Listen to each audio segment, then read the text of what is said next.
Well, joining me again from Rattlesnake and Rock Ranch in Central Oregon is Jane Kirkpatrick. Hi, Jane. Hi, how you doing, Robert? Great, I'm doing great. How are things out there? Well, they're a little smoky because we're getting a lot of smoke from the California fires, and we have a couple of fires going on here too. But Mhm. other than that, we're doing okay. We're Good, all right. Yeah. good. Well, I know throughout the summer we've discussed uh, heat and hot temperatures. Seems to be the thing Wintry we, things, yes, yeah. yes, seems to be what we've had in common. But as we now start moving into fall, a whole other conversation, I suppose. But well, it's great that you can join us for our discussion today. And I thought because we have so many writers in our community that I'd take a slightly different focus for this discussion and talk a bit about process and some of the nuts and bolts of writing historical fiction. And I want to use our book selection, One More River to Cross, as a starting point for this discussion. And by the way, we have extra copies of this in print format, Great. and I'll include a link in the description section of this video for those of you who want to get that copy. And remember that on Tuesday, September 15th, we are hosting our live stream event with Jane at 6:30. It'll be simulcasting live to our Facebook page and onto YouTube. So stay tuned for more details on that, and I'll provide a link to that information in the description section below. So I guess one of the things that a reader who comes to One More River to Cross will notice that's significantly different from the other book that we're featuring this summer, which is This Road We Traveled, is that this book has a very large cast of characters. It takes place on a much bigger canvas and brings in lots and lots of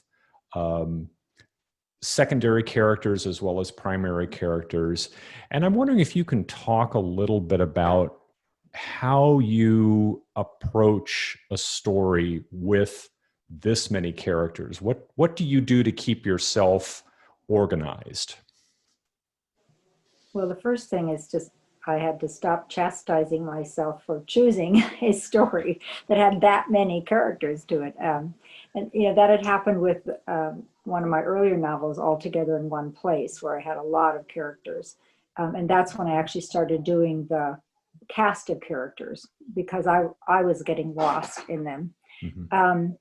But I guess to begin with, I have to decide who are the primary characters, who are going to be the major characters, and how will they stand out. And that led me to then organizing it by the wagon guard, the wintering women, the horseback group, and then the overland group of the men, so that I could, as I was writing, I was thinking about those four categories or groups.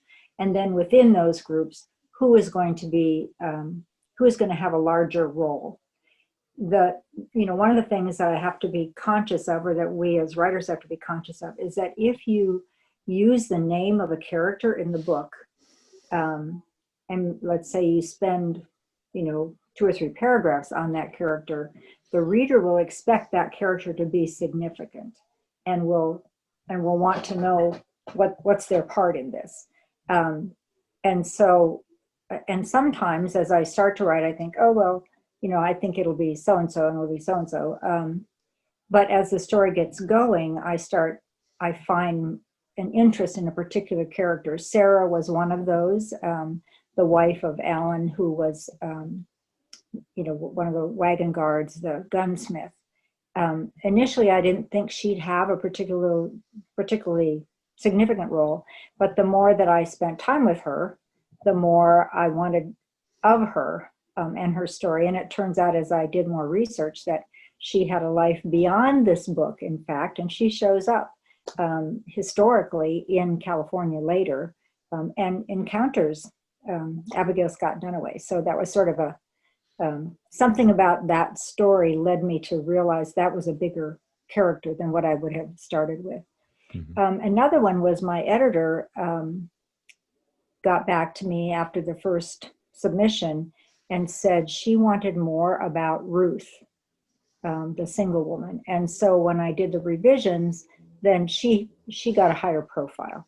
So I guess that's one of the ways that you try to manage large groups of characters, is to organize them, and then also decide who's going to be your primary carer of the story. And then if you get an editor who says, I want more of X, you go back and take a look at that. And I think that made the story richer. I think Ruth had a minor role initially, but her role became bigger. So it sounds like at some point in the process, you may start to have a different relationship with a character, either because you find out more about them, particularly if you're working on somebody who existed in history, right, or there's some kind of external reason for that. You mentioned your editor, or maybe something that you begin to feel a little bit differently about that character. So in one of the early books, actually my first novel, Sweetness to the Soul, I had a character that was totally made up. I mean, totally fictitious, wasn't based on anyone, and I really liked her. She was a mute, and I spent almost a whole chapter with her interacting with Joseph Shear, who was the main male person in the story. And I knew as I was writing, I thought, I'm going to have to go back and chop this because the reader will expect something more. But I liked her, and I just decided to leave it. And then later, as the story unfolded, the historical record said that at one point, the Shear family built a house for a family who were at risk of losing their children. And, some people would have taken the children in, but what they did is they built a house for this family. And there was no name ever given to this family, but that was the documented story. And so I'm writing along, and he's knocking on the door, or actually he was at the tent flap because they were living in a tent. And then who came to the tent flap opening but that character who I had, fallen in love with early on and didn't want to chop off. So now I didn't have to chop her off. So sometimes things will happen. I don't have to do them in. Even though at the time I'm finding some interest in them. So that's another thing that can happen. And is it hard for you to cut characters? It's awful. And I actually have a process where I have a file called outtakes, and I will take those sections out. And as I'm, especially in the revision process, and think I want to save them because maybe there'll be a reason to bring them back in, but I almost never do. Once I take them to outtakes, they're probably going to stay there and die a quiet death. But it's still, it gives me permission to not lose the time I spent in that character's life, and hopefully how they move the story forward. But if the story starts to take a different kind of direction, which frequently happens, and then I have to, weigh that information, like how seriously is that? Does that character belong here? So I just do an outtake. Yeah. Is it harder to cut characters in a story where you have, say, 7 or 8 people, as opposed to a story where you have 28 people? Well, usually I don't have so many as I did in this one, and it's not as hard to. Sometimes what I'm cutting out in the minor characters is just their names, so they behave in ways that move the story forward, but I take their name away so that the reader doesn't have to think they have to remember that person. So currently, that's what I'm doing in my work in progress. That's due next Tuesday, a week from today. No, actually Monday, it's a week from Monday. Is that these important characters for that moment, and I know that they really existed and I know their names, but I need to, and in the first draft, they're there. But as I go through the revisions, I take them out because in some ways it's that, does the reader really need to know that I know that person? Or is it more important that they they've contributed to that storyline, but the reader doesn't need to try to keep that person in their head. So that I cut it down to maybe no more than 7 or 8 main people that they might have to remember. Mm-hmm. Does it ever work in the other direction where you're moving along and you think, boy, I really could use another person here, or I need to add something? Yeah, How does that work? Because you want to keep the story going and not have it be too chronological, and also have some kind of a reason for people to turn the page, is particularly at the end of a chapter. So especially in, I think, the stories where they've been largely fictionalized as opposed to real people, All Together in One Place series was largely totally fictionalized characters, but the incident was based on an actual event. And I actually thought that's what this book would be too, One More River to Cross. I thought that I wouldn't be able to find out much about the 11 women, but I was able to find out quite a bit, and so that changed that. And what was your question? Oh, if you ever feel like this would be a great place to add someone, or I should go back a few pages and bring someone in. Yes, absolutely, and I have to do that frequently because as I'm going along, I think, oh, it would be really interesting if this happened, or I wonder what would happen if this happened. But in order for that to happen, I have to go back and set it up so that it doesn't come to the reader like out of the blue. Oh, who's this person and why are they having an effect? So to build a relationship and some of the mystery, if you will, about what will really happen in this story. So yeah.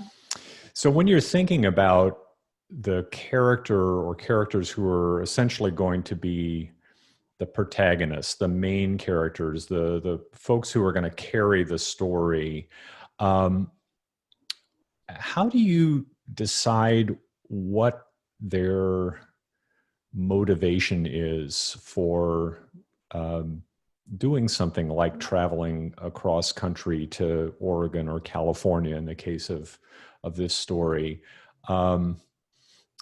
It strikes me that these, a story like this or This Road We Traveled are essentially variations on the quest story, right? You're getting from point A to point B. And when I think about quest stories, there's always something that sparks action, right? Nobody just says, I'm going to leave for no reason. There's something that causes them to go. And it's usually some situation that's either threatening them, or there's something unbearable about where they are, or there's some kind of external force that's pushing them to move. And in a story that involves folks traveling across country, what is the thing that is sparking them to move? I think there are a variety of things, and that's where, especially with historical fiction, that's where knowing about what was going on in the country at that time, and what were the motivators of anyone. I mean, why did people move from Connecticut to St. Louis? It was that westward movement, but what was going on? So it's combining an awareness of the historical context. It's also looking at the kinds of contingencies that were placed, particularly on women, since that's my focus. Women in the 1840s, what was their life like? What did they have to give up? I think in This Road We Traveled, I was really, Fern was really, for me, representing that desire of not leaving, not going west. And most of the diaries that I've read, and a lot of the historical commentary on that time period, the 1840s and 50s, and people traveling, they talk about how many women in particular had to make a decision about whether they would go, or if they stayed, perhaps know that they would never see their family again, that would separate the family, because there was strong evidence that if the men particularly went west, they might not come back. because of danger or, tragedy, or maybe, and there's a lot of evidence of men who simply started other families and didn't bother to divorce or let their spouses know. But I think that I actually think there is in each of us a seeking, a part of us that looks for something, whether it's meaning in life or whether it's something beyond where we are, that idea of flourishing, not just staying where we are, but to flourish. And what do I need to do that? And then there are people who are more able to risk the uncertainty of that than others. And so some people, I think, went to accommodate a family member or spouse. Some people went because business prospects were so much better in the West. For a lot of families, as the racial tensions built up, especially in Missouri country for this road we traveled, that was a desire to get away from that, to see if you could make it in a place that didn't require slaves to survive. So there was, some humanitarian or theological reasons. I think for this family, this series, one of the things I came across was the discussion of the Murphys, the senior Murphy, with the priest. They were Irish Catholic. They'd already come from Ireland to Canada, and then Canada to America, and they were seeking places where they could express their faith freely. And so when they were told that California was established by, had all these missions and it was Catholic, that then became why they chose California, is to say, go to Oregon for the free land. It was a very different motivation. The other thing because I do believe that people are seekers generally, and there's a great poem from Rainer Maria Rilke, who says, when we're born,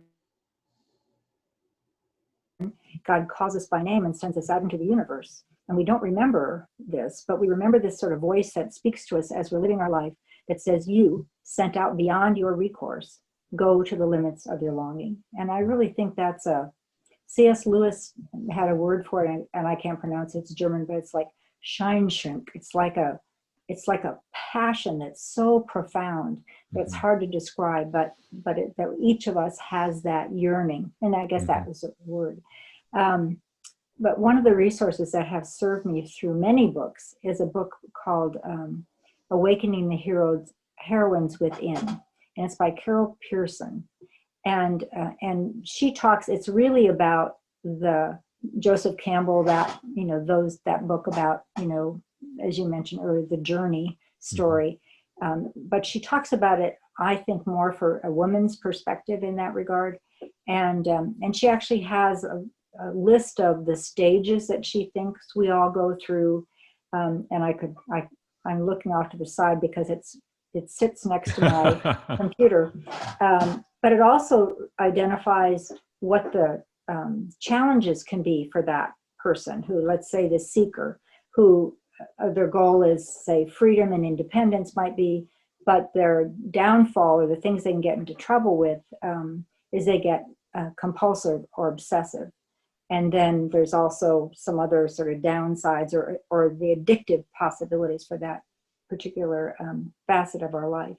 And so I usually do ascribe to characters one of those stages that they're in, and that helps me build a motivation for them, and also the change points of how they get through that, and it helps me know what I think their motivation might have been. And so far, no one's gotten back to me and said, that just didn't ring true for me. Maybe those people don't write to me, I don't know. But I think that's been a fairly effective help for me. Plus, I had some training in, my mental health background, but also in character assessment programs like the Myers-Briggs, which identifies different strategies that we as individuals use to how we gain information, how we make decisions, how well we deal with uncertainty, and what can get us into trouble, for example. So those kind of come together and they help me form what I hope is the depth of the character. Hmm. And it seems like with just about any character, there are sort of two aspects of this motivation. There's what they want, and then there's what they need. And that wanting might be, I just need to get out of Missouri. I want to go someplace where I'm not, hemmed in by societal demands or whatever. That's a want. But the need is something that is often more internal. So maybe that need, you talk about that need for fulfilling a larger purpose, or the need to be loved unconditionally, or something like that. And that when you're working with characters who existed, we don't often have access to that part of their lives. They don't communicate that. So there's a lot of filling in the gaps there. Exactly. But that aspect of, what someone who makes this trip across country needs, that trip satisfies, and is it worth it for all of the difficulties that they go through? Do they actually get that thing that they need when they're there? That's what I always find interesting about historical fiction, is do they actually ever satisfy that need? Yeah. But and how different is that for us? I mean, as you know, in a contemporary society, about what it is that we say we want versus what we really need, and how we go about getting those things, or how we go about living with the fact that, okay, I got this, and now I'm not. That I guess that wasn't what I wanted after all.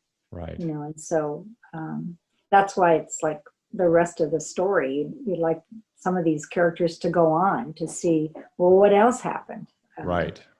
The other thing that I mean, historical fiction, especially if you write about people who actually lived, it is a lot of filling in the blanks. And I don't know if I've shared this, but it was one of the things that worried me when I first started writing about real people. Am I putting words in their mouth? And Virginia Woolf said that women's history in particular must be invented, both uncovered and made up. And that's what I feel like I'm asked to do. And so I'm uncovering and I'm making things up. But because I have access often to descendants and can interview them and talk to them and have them, I've often had them read, first drafts and have them tell me whether it rings true for them in terms of the family stories that have been handed down. Mm-hmm. And so that gives me what I hope is credibility, that I have captured the essence of that person's motivation, their wants and their needs, and how they might have satisfied those. You talked last time we chatted about how you often find the story after the arrival to be almost as interesting as the journey itself, like the epilogue to the story. Right. And I'm thinking about with this particular novel, how did you approach that aspect of that interest in the follow-up? What happened to these folks after all of this is resolved? So I had a whole section about, and it was probably 2 or 3 years after the arrival, and I had them intersecting. I think it was arranged around the wedding anniversary of the Murphys. I think they celebrated their 40th or something, and in actuality, they had a huge party. They said there were like 10,000 people came to this party. And so I had my characters sort of reconnecting at this party and filling the reader in on what had happened, and how they went on with their lives. And I thought that was really a cool section. However, my editor didn't. And she said that when they got there and they crossed the river and they were at last, all of them together, that that starting from there to read this extended epilogue, she really felt like that she was finished, and and she was tired because of the struggles that these people had had. And she wasn't ready to leave that and sort of let that, filter down and move on to, and then this happened.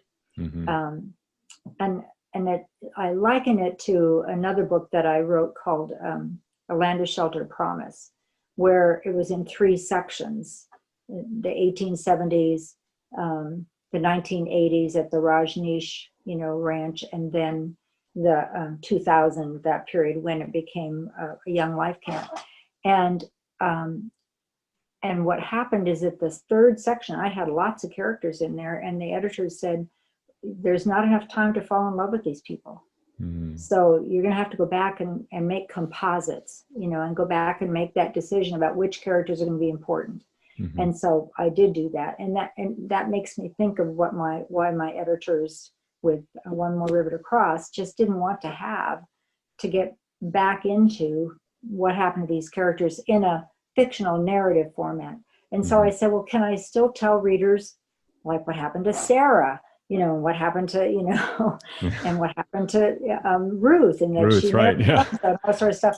And she said, absolutely, that my author's notes are notorious, apparently, among publishers for that a lot of people actually read the author's notes first to find out what was factual versus fictional. Right. But she said, absolutely, you can tell us all that, because my head is then not in the narrative. I'm not having to still be emotionally connected to these people whom I have left, and left satisfied.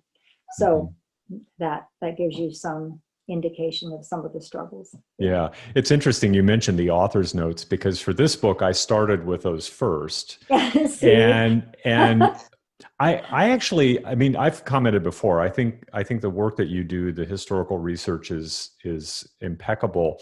And what I like about the author's notes, at least in this book, is that you presented some of the challenges and some of the complications of this story and some of the inconsistencies, and underscored the fact that there are lots of things about this that we don't know, that we often get conflicting sides of a story. And I think kind of laying that out at the beginning, sort of as almost like you're saying, I'm going to tell you a story, but I want you to know a little bit about it first. Yeah. I think in this particular instance, because it involves so many different people, and it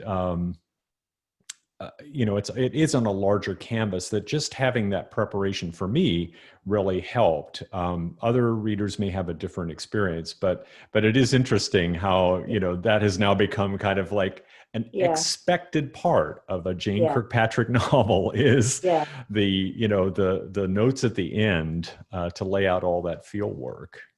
Well, and I did a little book group last week, and this was the first book from one of the women who was there. She had never read anything of mine, and she was a kind of a connoisseur of the Donner Party, and so she was really engaged in this story. But she said it wasn't until she got to the author's notes that she realized it was based on a real story. She thought that maybe I was doing something different with the Donner Party, and retelling their story in a different way. And she said she'd never heard of this group. And I said, well, most people haven't. Because the Donner Party has been such a predominant storyline for that time period in those mountains. Right. And just as a kind of reminder that this story takes place 2 years before the Donner Party. It's in 1844.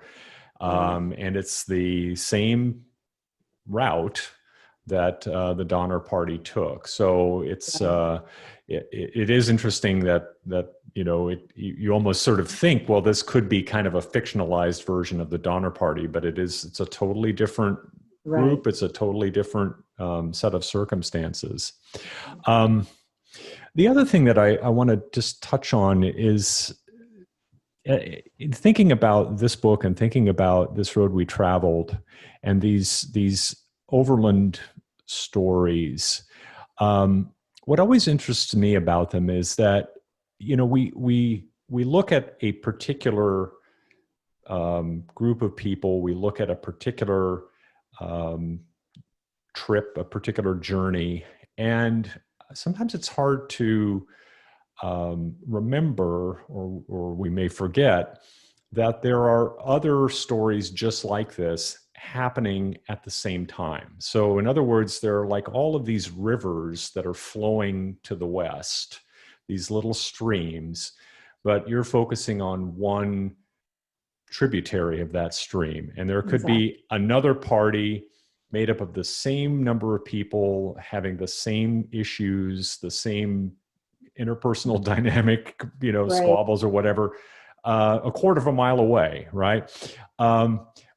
What is it that inspires you to focus on a particular story? You talk about how this story, how you became familiar with it, but is there a point at which, when you're writing, you think, I wonder if there's another story happening just over the hill that might be more interesting? Or, you know, do you ever sort of lose steam with a story that you've chosen?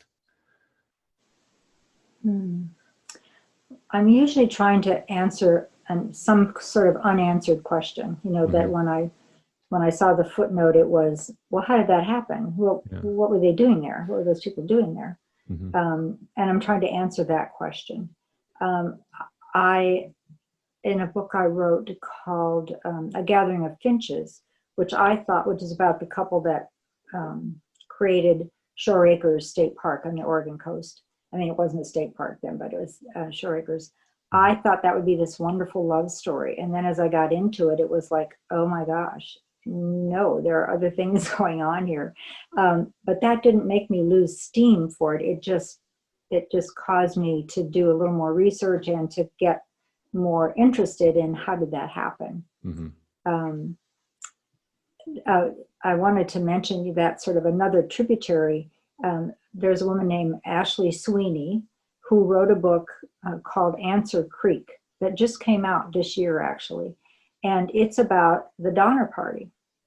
And it's about a character, her name is Ada, in the Donner Party, and she survives because there were some survivors. And it goes into sort of the next, so what happened after that, which is really a delight to read. I mean, in some ways it's a hard story because she had to endure what was going on with the Donner Party. But I don't know whether she was taken by the idea that, well, the unanswered question, well, what if somebody made it through? You know, what if, and what would their life have been like? So I think, you know, I haven't started a book that I thought I was intrigued with and not finished that book or not, you know, met that.